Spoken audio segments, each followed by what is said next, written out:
वस्सलातु वस्सलाम अला मन ला नबी बाद अम्मा बाद। इस्लामी भाइयों, वज़ू करने से इंसान के गुनाह मिटते हैं और उसके दर्जात बुलंद होते हैं।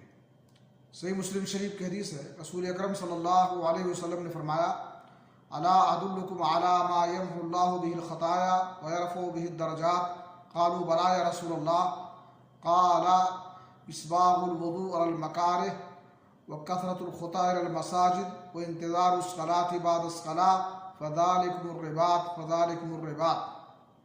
क्या मैं तुम्हें ऐसा अमल ना बताऊं जिसकी वजह से अल्लाह रब्बुल आलमीन इंसान की ख़ताओं को मिटाता है और उसके दर्जात को बुलंद फरमाता है। सहाबा कराम ने कहा, क्यों नहीं अल्लाह के रसूल, यानी आप ज़रूर बताइए। आपने फरमाया, मशक्क़त और नागवारी के बावजूद कामिल वज़ू करना और कसरत से मस्जिद की तरफ जाना और कदम बढ़ाना और नमाज के बाद नमाज का इंतज़ार करना, यही रिबात है। रिबात का मतलब ये है कि सरहद या महाज़ जंग पर पहरा देना। जिस तरह से वो आदमी मुसलसल पहरा देता है, ऐसे आदमी का ध्यान मस्जिद में लगा रहता है और वो नमाज पढ़ता है। अल्लाह रब्बुल आलमीन से दुआ है कि अल्लाह ताला हमें तौफीक बख्शे कि हम सर्दियों में भी इसबाग़ वज़ू करें और मुकम्मल वज़ू करें और हमारे वज़ू को अल्लाह ताला हमारे गुनाहों का कफ़ारा बनाए।